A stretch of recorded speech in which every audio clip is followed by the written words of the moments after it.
一到冬天呢，这个天气都会比较干燥。今天呢，准备教大家做6种传统的冬日小甜品。先做第一个姜撞奶。姜撞奶都知道，大家一定要用水牛奶做。但是你在家里面没有水牛奶，能不能做？也能做。这一波呢，我们取点姜汁。其实姜汁里面有个姜汁蛋白酶，起着凝固的作用。这个姜呢，我选用的是小黄姜啊。如果你选用那种肉姜的话，它的蛋白酶含量会比较低一些。我们用这个柠檬刨给它刨溶。如果你没有这个呢，你用刮丝器也可以哈。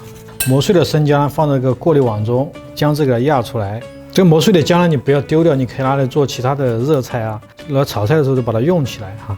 大家都知道啊，其实做这个姜撞奶的话，最好是选用水牛奶。为什么呢？其实因为它蛋白质含量更高一些。如果你买不了这种蛋白质含量更高的牛奶，怎么解决呢？教大家2个方式啊。第一呢，可以增加点这种姜汁在里面，因为姜汁的它的蛋白酶呢可以增加这种凝固性，你可以多放一点点。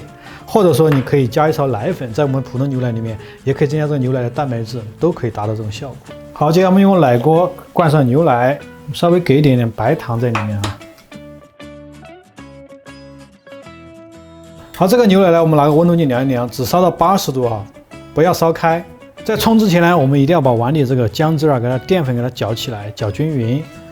冲的时候呢，我们就84度牛奶冲进去就好了。这个牛奶冲进去之后呢，我们等个5-6分钟，它基本上就凝固了。给大家看一下，这个勺子可以放上去，看到没有？它不会沉下去的。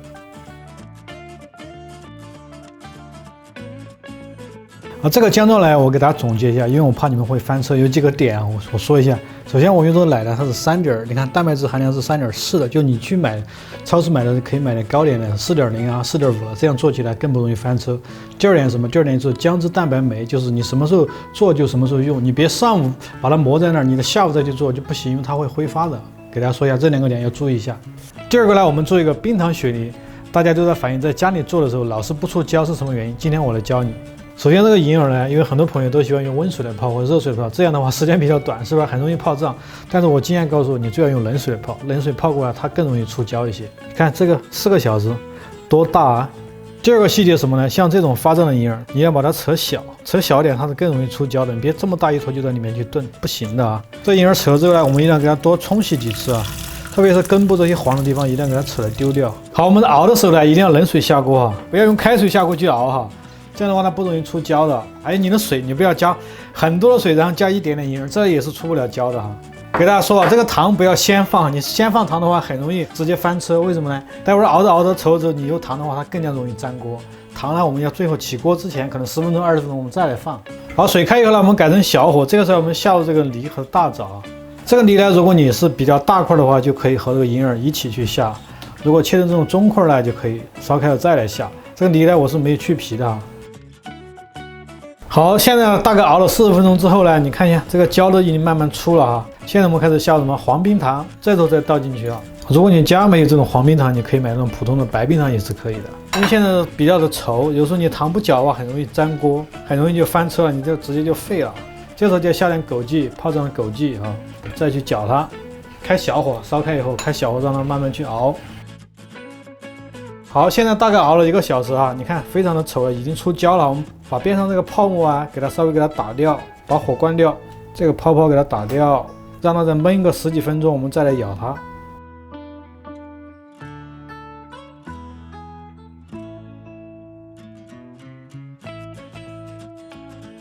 第3道来做一个蛋白杏仁茶，有多简单呢？人人都能做出来。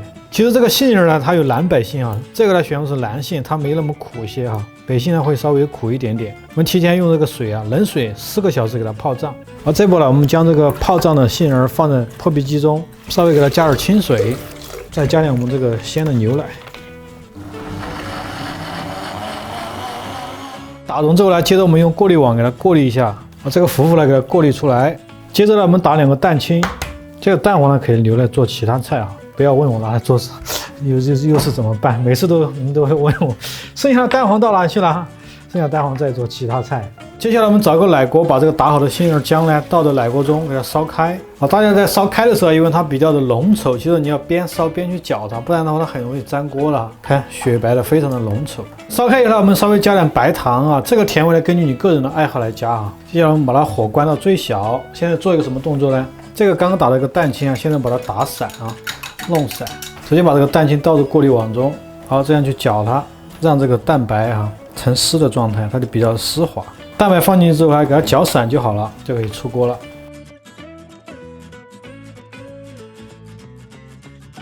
下面这道桂圆大枣枸杞茶呢，我觉得每个男生都该学会，给你心爱的人熬一碗。如果他没有看见的话，你艾特他，转发给他。这个食材呢比较简单，这个呢是干的桂圆，有个20颗，这种大枣呢10来颗，枸杞呢有个1小撮，姜片几片就够了。这个呢叫黄糖，如果你能买到这种粉末状的红糖也是非常不错的，就用红糖，没有呢就用黄糖。这个呢就直接冷水下锅，清洗过的大枣、桂圆还有枸杞、姜片一起下锅，直接下锅慢慢熬它就行了。如果你家里面没有这种砂锅，你可以用那种那种一个电煮壶也是可以的，就玻璃透明的那种。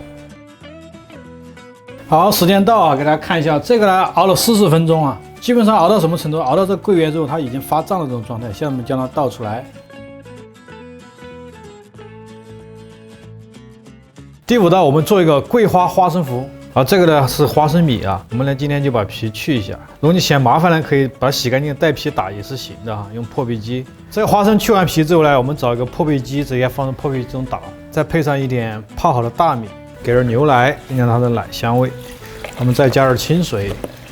这个呢就很简单，给它调到一个可以打溶的模式就好了。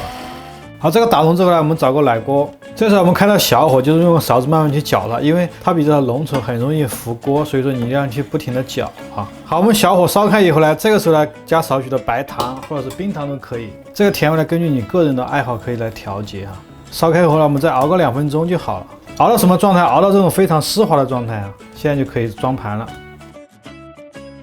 好，我们再加点这个花生碎可以吃的时候增加它的这种颗粒感。烤熟的花生碎、糖桂花。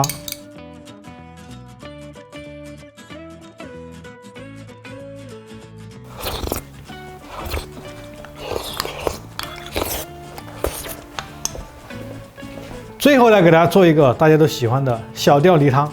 这个呢食材稍微要多一点，我现在给大家介绍一下大概有什么食材。第一个呢是这个红枣，有个20克，这是话梅20克，干山楂这个10克，干的枸杞8克，陈皮是5克。这个东西很神奇这个叫芦根3克，3片的这个干的那种梨片，再加70克的黄冰糖和50克的红糖就好了。好，这个是干的食材，这边还有150克泡好的这个泡胀之后的干银耳，还有雪梨350克。好，我们这时候来找一个砂锅把这些食材全部用冷水清洗一下，除了糖不要清洗这些这种水给它洗过之后呢，直接下锅，雪梨包括这个银耳一起。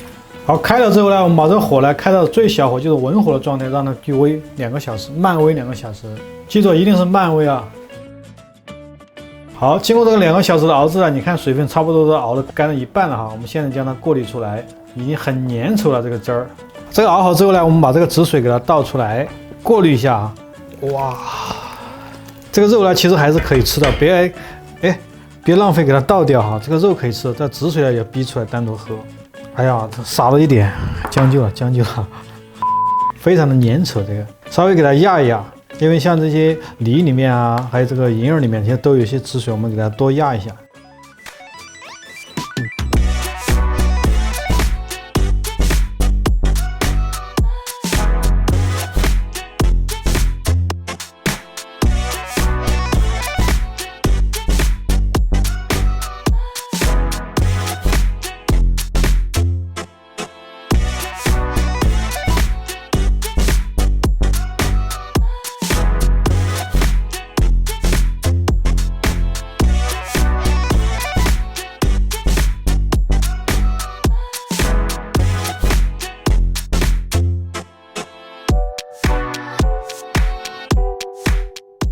好了，兄弟们姐妹们，最后小吊梨汤给大家尝一下味道，很浓稠